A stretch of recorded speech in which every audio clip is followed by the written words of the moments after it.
வணக்கம், இந்திரா கிச்சன்லேருந்து இந்திராமா பேசுகிறேன். இன்றைக்கி நம்ம வீட்டில் என்ன ரெசிபினா கந்திருப்போங்க. காரைக்குடி சைடெலாம் கந்திருப்பம் செய்வாங்க. இந்த கிருஷ்ண ஜெயந்தி, விநாயகர் சதுர்த்தி அது மாதிரி வந்துச்சுன்னா கந்திருப்பம் செய்வாங்க. நம்ம கந்திருப்பம் எப்படி செய்கிறதுன்னு வாங்க வீடியோக்குள்ளே போய் பார்ப்போம்.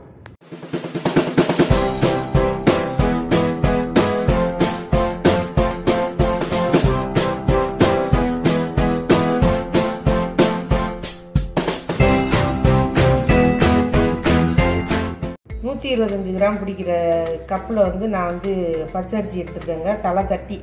இப்போ அதுக்கு மேலே வந்து நம்ம உளுந்து போடணுங்க.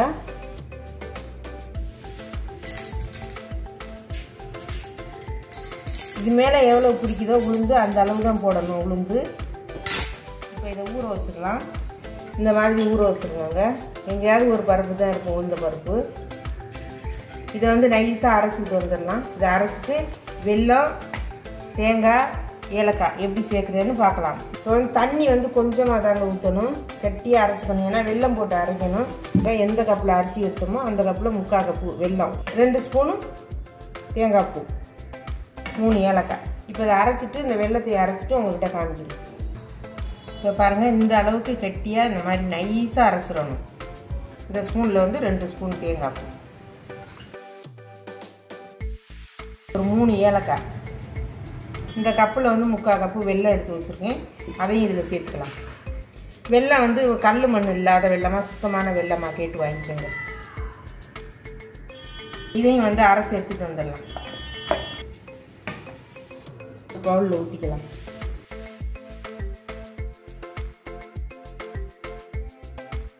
ரெண்டு சிட்டிக்கு உப்பு சேர்த்துக்கலாங்க இதுக்கு. ஏன்னா இனிப்புக்கு எல்லாமே உப்பு கொஞ்சம் சேர்த்தாலே அந்த தூக்கி கொடுப்பாங்க இனிப்பு வந்து. இதையும் நல்லா கலக்கி விட்டுக்கலாம். வாங்க ஊற்றும் போது காஞ்சிக்கணும். இப்போ எண்ணெய் காஞ்சிருச்சுங்க. வாங்க இப்போ கந்திருப்பம் ஊற்றிக்கலாம். இப்போ வந்து ஒரே இடமா ஊற்றிட்டு எடுத்துருங்க, அதுவே மேலே வரும்.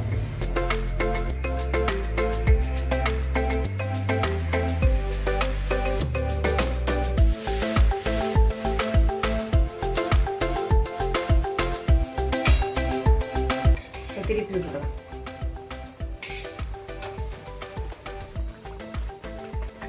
இது வந்து ஒன்றா தாங்க ஊற்ற முடியும்.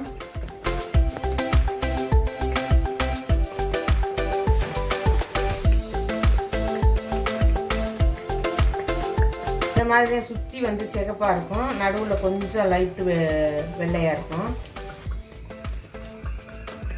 இந்த கந்திருப்பம் சுட்டு சாப்பிட்டு பாருங்கள், செம்ம சூப்பராக இருக்குங்க.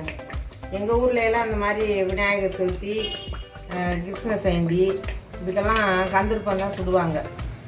நாங்களாம் ஆட்டுக்கல்லில் ஆட்டி தான் செய்வோம். இங்கே வந்து மிக்சியில் அரைச்சி இப்போ உங்களுக்காக செஞ்சு காமிக்கிறேன். இந்த மாதிரி குழிக்கரண்டியில் வந்து 3/4 கரண்டி எடுத்துக்கோங்க மாவு. இப்படியே ஒரே இடமா ஊற்றுங்க, மீடியமாக வச்சுக்கோங்க. அடுப்பை வந்து எண்ணெய் ரொம்ப காஞ்சிடக்கூடாது.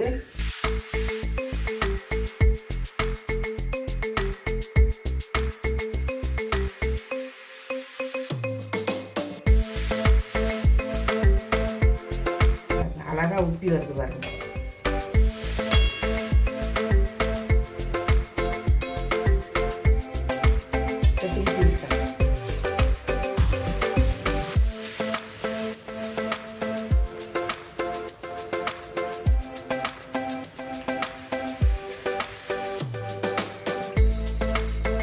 இதே மாதிரி சுட்டி எடுத்துட்டு எல்லாத்தையும் அம்மா உங்ககிட்ட காமிக்கிறேன்.